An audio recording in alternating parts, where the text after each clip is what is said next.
자, 여야 모두 어제 그 1박 2일 단합대회를 했고요. 오늘 이제 마무리가 된 상황인데요. 여당 연찬회 만찬 메뉴들을 쭉 봤더니 오늘 뭐 뒤풀이까지 해서요. 다 수산물이고요. 지금 정부도 마찬가지거든요. 이건 뭐 후쿠시마 오염수 국민들이 불안해 하시니까 자, 이렇게 만찬을 주로 수산물 위주로 하는 이런 측면이 있다고 봐야겠죠? 그렇죠. 지금 그 앞장서서 수산물에 대한 안전성을 몸으로 이제 시연하고 있다고도 볼 수 있겠는데, 또 국민의힘 연찬의 장소가 네.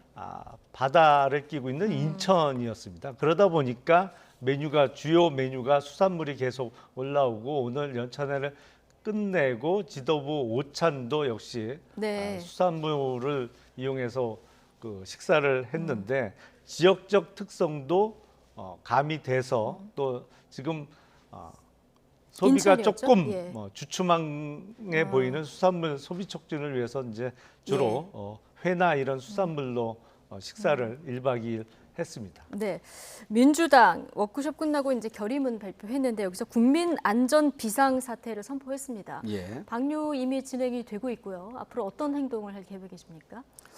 실질적으로 이제 국힘 연찬에서 이제 회를 먹는 걸 보면서 네, 산불은 전국으로 번지고 있는데 이 바가지 하나로 물을 뿌려갖고 불을 끄겠다는 그런 모습을 보면서 국힘이 도대체 생각이 있는 집단인가 하는 이런 생각까지 드는데, 이런 거죠.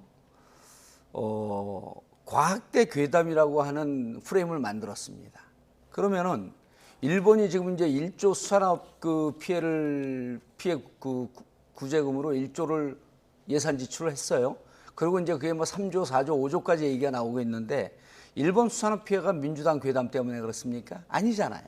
국민들이 이 부분에 대해서 특히 이 방사능 물질이 생체 축적되고 고등동물로 올라갈수록 심해진다라고 하는 이런 부분에 대한 기초 상식이 다 있는 겁니다. 지금 물 뿌린 거에 네. 방류하고 난 다음에 생선을 잡아갖고 세슘과 트리티늄 이런 거 검증해갖고 거기서 나옵니까? 기본적인 과학을 완전히 무시한 행태하면서 저기 앉았고 회를 먹게 되면 국민들이 여기에 대해서 국힘 의원들이 먹으니까 안심하고 먹겠구나 이런 생각을 합니까? 실질적으로요. 이게 이제 계속 문제 제기했던 게, 캐나다는 왜 반대하지 않습니까? 미국은 반대하지 않습니까? 막상 방류를 하니까 캐나다 시민단체, 미국 시민단체에서, 그리고 과학자 집단들, 전문가 집단에서 반대의 물결이 더 높아지고 있어요. 그래서 지금 우리가 보기에는 이미 방류를 하고 나면 아마 이렇게 생각하는 것 같아요. 방류가 이미 됐는데 시간이 지나면 잊혀지지 않을까. 그러니까 오죽하면 아사히 신문에 보도된 바에 따르면 총선 전에 미리 빨리 방류 좀 해달라고 하는 얘기까지 나왔다는 거 아닙니까? 이것을 보면은 앞으로 시간이 지나면 지날수록 방사능이라고 하는 것은, 그리고 방사성 원소가 어느 정도로 농축되어 있는지 알 수 없기 때문에 계속 변이가 생긴다는 거 아닙니까? 그래서 지금서부터 이 오염수 방류를 지금이라도 막지 않으면 국민 건강은 심각하게 위험에 빠질 것이다. 그리고 앞으로 이런 상황은, 이 방류를 막을 때까지 우리는 이 비상한 상황이 종식되지 않았음을 선언하고 끊임없이 행동에 나갈 것이다 라고 하는 것을 선언했다고 보면 됩니다. 예. 그런데 아직까지 이제 정부에서는 과학적으로 안전하다, 이것을 이제 주안점을 둬서 홍보를 하고 있는 이런 상황이고요. 앞으로의 뭐 긴 상황을 조금 더 지켜봐야 되겠습니다만, 국민들이 좀 불안해하시는 부분들에 대한 어떤 대책들은 조금 더 필요하지 않을까 싶고요. 저희가 시간이 얼마 안 남아서요. 자, 건너뛰고 이 얘기만 좀 해보고 끝내겠습니다.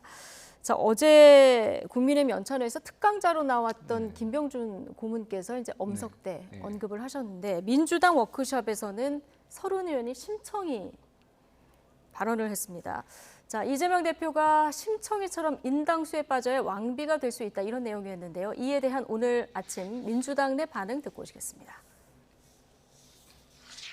서른 의원은 마이크를 잡으셨더라고요. 이 대표가 심청이처럼 인당수에 빠져야 왕비가 될 수 있다.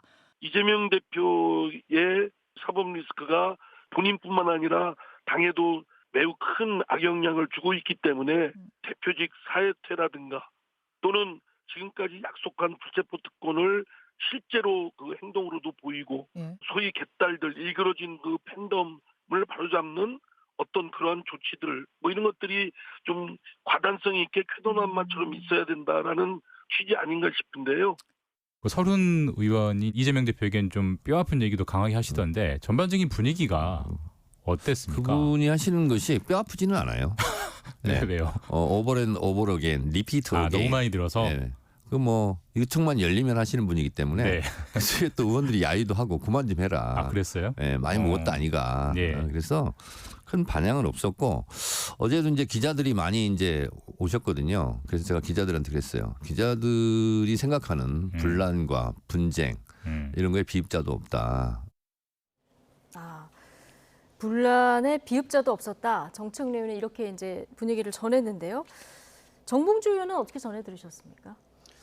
그 실질적으로 이제 서른 의원과 같은 계를 취하는 분들을 당내에서는 이제 이른바 이제 외로운 늑대 그룹이라 그래요.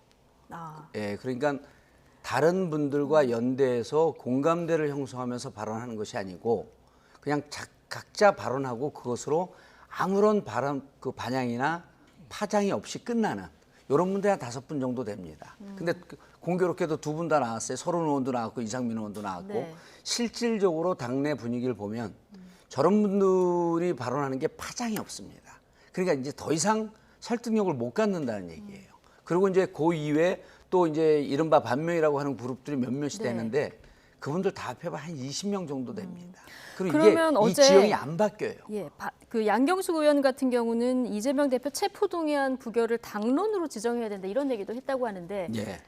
정봉주 의원께서 파악하시기에는 이런 분위기가 당내 훨씬 많다 이렇게 보시는 건가요? 양경숙 의원도 조금 더 나갔죠. 당론으로 할 그 이유가 아닙니다. 왜냐하면 이것을 굳이 민주당이 이른바 의법 조치라든지 예. 저는 이제 지금 이 체포 동의안에 동의하자라고 하는 분들이 불체포 특권 혹은 불체포 고유 권한이라고 하는 것에 대해서 기본적으로 공부가 전혀 안 돼 있는 것 같아요. 근데 이거를 굳이 당론으로 결정하지 않아도 이 부분에 대해서 검찰의 과도한 수사와 과도한 탄압이라고 하는 부분에 대한 인식의 공감대가 이미 70-80% 이상 되어 있기 때문에 굳이 이걸 당론으로 정하지 않아도 됩니다. 그럴 정도 민주당 의원들의 인식 수준은 일정 정도 이해도가 있기 때문에 굳이 이렇게 그러니까 양경숙 의원도 좀 많이 나갔다. 굳이 이럴 필요까지 없다. 이렇게 예. 생각합니다. 지금 이재명 대표 소환 날짜는 아직 안 정해졌고요. 지금 줄다리기만 계속되고 있는 상황입니다. 8월 30일에 나오라고 했는데 이재명 대표가 9월 셋째 주 중에 일정이 없는 날 나가겠다 이렇게 얘기를 했고 검찰이 다시 9월 4일에 나오라 이렇게 통보를 하는 상황이거든요.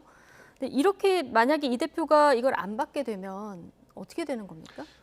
그 일반인 같으면 사실은 검찰 소환에 이렇게 불응을 하면 체포영장을 치죠. 그래서 체포영장을 발급받아서 이제 보통은 아침에 가서 집에 가서 데리고 나옵니다. 근데 문제는 이재명 대표가 현역 국회의원이기 때문에 체포영장에 의한 체포도 체포 동의안이 국회에서 통과가 돼야 돼요. 그러니까 국회 회기 중에는. 네. 그래서 8월 30일이면 비회기 아닙니까? 지금 민주당이 회기를 뚝 잘라 먹어서 8월 26일부터 8월 31일까지는 국회가 비회기고 9월 1일부터는 다들 아시는 바와 같이 100일 동안 정기국회는 법정으로 예.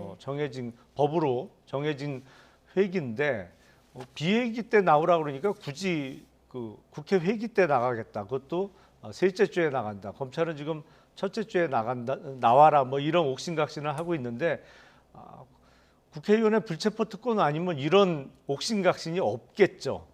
근데 현역 의원이기 때문에 체포 영장을 발급받기도 어렵고 그것도 체포 동의안의 장벽을 넘어야 되기 때문에 결국에는 뭐 언젠가는 소환 조사가 이루어질 것이고 네. 8월 제 기억에 17일인가요? 그 백현동과 관련해서 서울중앙지검에 출석하면서 이재명 대표가 했던 말 검찰에서 부르면 100번이고 1000번이고 네. 나가서 조사 받겠다라는 게 또 시건이 되는 거 아닌가? 아니 안 나가겠다는 건 아니니까요. 근데 시기를 자기가 정하겠다는 것이잖아요. 그리고 지금 정기국회 때 만약에 체포 동의안이 올라온다고 하면 6월 원내 교섭단체 대표 연설 예. 때는 이재명 대표가 불체포 특권을 포기하겠다고 국민들께 약속을 드렸습니다만 그것도 또 안 지켜질 것 같아요. 지금 돌아가는 거 보니까. 네, 좀 두고 보죠.